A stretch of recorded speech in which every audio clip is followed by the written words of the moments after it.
आजादी के 75वें साल में गणतंत्र दिवस पर बुंदेलखंड के बांदा में भी एक शख्सियत को पद्मश्री पुरस्कार से नवाजा गया है।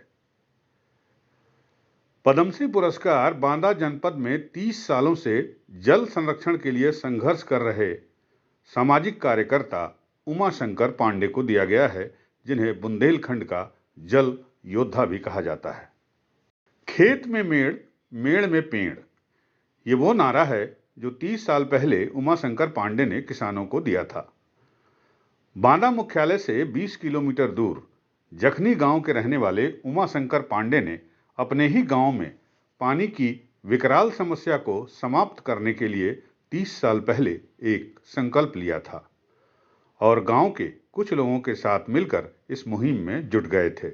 इस मुहिम के जरिए उमाशंकर पांडे और उनके साथियों ने सबसे पहले अपने ही खेतों में मेड़ बनाकर और मेड़ों के ऊपर पेड़ लगाकर बरसात के पानी को खेतों में ऊपर से ही रोकना शुरू कर दिया और उनकी ये तकनीक और उनका ये प्रयास रंग ले आया।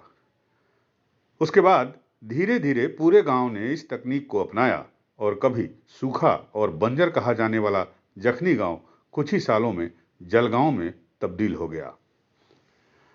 आज के हालात ये हैं कि जिस जखनी गांव में गर्मी के महीनों में 4 से 5 किलोमीटर दूर पीने के लिए पानी लाना पड़ता था, आज उस गांव में हर कुआं, हर तालाब में गर्मी के महीनों में भी 4-5 फीट की गहराई तक पानी उपलब्ध है।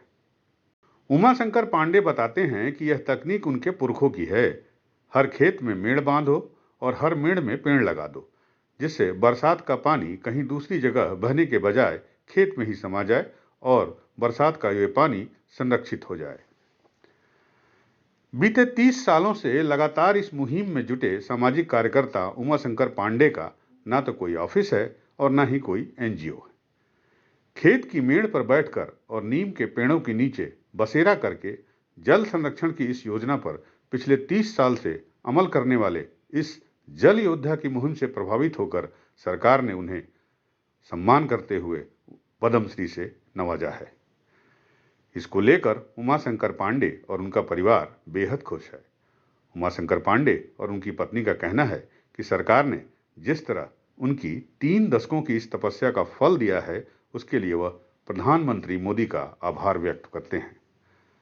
पद्मश्री सम्मान मिलने से उत्साहित उमाशंकर का कहना है कि सम्मान मिलने के बाद अब मेरी जिम्मेदारी काफी बढ़ गई है और अब इस अभियान को पूरे देश में बढ़ाना ही उनका परम लक्ष्य है। यह सम्मान मुझे परंपरागत तरीके से पानी को रोकने के लिए, जल संरक्षण के लिए प्रदान किया गया है।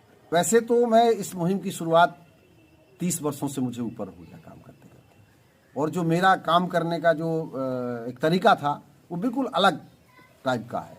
वो जो पुरखों की जो जल संरक्षण विधि हैं, जो आज भी कारगर हैं और हजारों साल बाद भी कारगर रहेंगी, ऐसी विधियां जिनका जो को मैं कह सकता हूं खेत पर मेड़, मेड़ पर पेड़, बहुत सरल है। इसमें किसी प्रकार की कोई ट्रेनिंग की ज़रूरत नहीं है, किसी प्रकार के इंस्ट्रूमेंट की ज़रूरत नहीं है, किसी प्रकार के कोई क्या कहते हैं आपको बहुत ज़्यादा परमिशन की ज़रूरत नहीं है। कोई भी व्यक्ति, इतनी सरल विधि है कि अपना फावड़ा ले, डलिया ले, सुबह निकल जाए, 1 घंटे मेहनत करे, अपने खेत की मेड़ बनाए और मेड़ पर पेड़ लगाए। यदि नहीं पेड़ लगा सकता तो अरहर की दाल लगाए। देखिए, जो आज की जो बहुत आवश्यकता है वो पानी है, और जल जो है जीवन है। जल में जगदीश है। हमें बड़े बांध हम नहीं बना सकते अकेले, हम तालाब नहीं अकेले खोद सकते, हम नदी नहीं खोद सकते, हम कुआं नहीं बना सकते, लेकिन एक छोटा प्रयास कर सकते हैं और छोटे प्रयास में पानी खेत में ही रोक सकते हैं।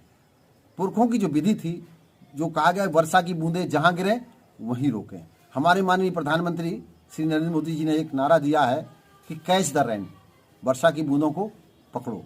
और मेरा भी ऐसा मानना है कि वर्षा की बूंदें अगर बह रही हैं, दौड़ रही हैं, तो उनको धीरा करिए। अगर धीरे हैं तो रोकिए, रोकिए हैं तो उनको सब जमीन के अंदर, अपने जमीन के अंदर डालिए। तो मुझे लगता है कि ऐसे प्रयास कामयाब होंगे। और जो हमारा देश है, हमारे देश में लगभग 18 करोड़ हेक्टेयर भूमि में खेती होती है। सबसे अधिक खेती हमारे यहाँ लगभग जमीन खेती के लिए है, और खेत में पानी रोकेंगे तो बड़ी मात्रा में पानी रोका जा सकता है। मैं तो देश के माननीय प्रधानमंत्री और जो पद्म सम्मान समिति के चेयरमैन हैं माननीय श्री प्रधानमंत्री जी के प्रति आभार व्यक्त करता हूँ। मुझे खुद नहीं पता था कि मुझे पुरस्कार मिलेगा, मैंने खुद तो आवेदन नहीं किया, प्रत्याशित है। मुझे नहीं लगता मेरे मित्रों ने, किसने, सरकार ने, राज्य सरकार ने, जिला प्रशासन ने, किसने मुझे नामित किया, उन सबके प्रति मैं धन्यवाद देता हूं। जनप्रतिनिधियों ने मेरे लिए प्रयास किए हैं, अधिकारियों ने मेरे लिए प्रयास किए हैं, मेरे पत्रकार साथियों ने मेरे लिए प्रयास किए हैं, देश के बाहर जो रह रहे हैं, भारत के हमारे नागरिक हैं, उन लोगों ने मेरे लिए प्रयास किए हैं। तो मुझे ऐसा लगता है कि सबकी दुआएं, सबका प्रयास और एक जो साझी पहल थी मेरी, सरोवर हमारी धरोहर, जल की बात जलाशय में, तो मैं जो इन बातों को लेकर के चला था, ये मैं नहीं चला था, हम चले थे। और मुझे लगता है कि छोटे छोटे प्रयास ही बड़े परिणाम लाते हैं। कोई भी दूरी यात्रा की आप करेंगे 2 कदम से शुरू होती है। तो मैं इतना अच्छा महसूस कर रहा हूँ और साथ में मुझे ये भी लग रहा है कि ऐसी सरकार जो परंपरागत ऐसे व्यक्तियों को ढूंढती है जो ज़मीन पे काम करते हैं। मेरे पास कोई NGO नहीं है, मेरी कोई संस्था नहीं है, मेरा कोई बैंक अकाउंट नहीं है, मेरा कोई कार्यालय नहीं है। मैं पेड़ के नीचे, तालाब के किनारे, नीम के पेड़ के नीचे से अपना अभियान शुरू करता हूं और वहीं से बैठ करके अपना काम अभी तक करता रहा हूं। हमें बहुत खुशी हुई है। हम मोदी जी को श्रेय देना चाहते हैं। क्या काम करते थे? जल का काम, जल रोकने का काम करते थे। मेड़ पे पेड़, पेड़ पे मेड़, मेड़ पे पेड़। कब से काम कर रहे हैं? आपको जानकारी तो होगी। हाँ। कितना समय हो गया? 30 साल हो गए। 30 साल जी। किस गांव में करते थे? जखनी में। जखनी गांव। और क्या कहना चाहेंगे? शुरू से कैसे रहे वो, मतलब कि उमाशंकर जी? शुरू से उन्होंने बहुत संघर्ष किया है, बहुत संघर्ष करते थे। वो चले जाते थे, हम अपना घर में करते थे संघर्ष। बच्चों को हम ही ने सब किया है, उन्होंने नहीं ध्यान दिया। अपना सुबह से निकल गए 4 बजे से सुबह निकल गए, 9-10 बजे जब तक बच्चे सो गए। अपने संघर्ष में लगे रहे, हम अपने घर के संघर्ष में लगे रहे। बांदा से गुल मोहम्मद की रिपोर्ट।